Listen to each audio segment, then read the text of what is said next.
டேய் மச்சான், இவனை ஏன்டா கூட்டு வந்த? நான் உன்னைய மாதிரி தான்டா வர சொன்னேன். மச்சான் அதெல்லாம் ஒன்றும் இல்லை மச்சான், வா மச்சான் பார்த்துக்கலாம்டா. மச்சான், அந்த பைக்கை பத்தியா? செம்மையா இருக்குல்ல. அந்த பைக்கை ஒரு வாட்டியாவது ஓட்டணும்டா. ப்ரோ இந்த பைக்கெலாம் நான் அப்பயே ஓட்டிட்டேன் ப்ரோ. என்ன ப்ரோ நீ லூசு இல்லைங்கிறத விட. மச்சான், என்னைக்காவது ஒரு நாள் நம்ம ஃப்ளைட்டில் போகணும்டா. எப்படி இருக்குன்னாச்சும் பார்க்கணும்டா, மேலே பறக்கிறப்ப எந்த மாதிரி இருக்கும் அப்படின்னு. ப்ரோ என்ன ப்ரோ ஃப்ளைட்டில் கூட போனது இல்லையா ப்ரோ? ப்ரோ நல்லா 4 வாட்டி போயிட்டேன் ப்ரோ. எனக்குலாம் அப்படியே பஸ்ஸில் போகிற மாதிரி ப்ரோ. இந்த புண்டைக்கு தான் இவனெலாம் வேணான்னு சொன்னேன். சார், சிஎஸ்கே எனக்கு ஜெயிச்சிருக்கும் மச்சான்.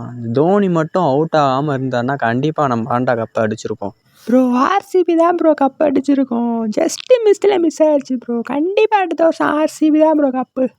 அருமாத்தா பார்த்துக்கிறோம். உங்க மேலே ஒரு நிமிஷமா பேசினேங்கிறீ நீ. உங்க அம்மால வந்ததுலேருந்து இப்படி பேசிட்டு இருக்கிறியாடா? முடியலடா என்னால.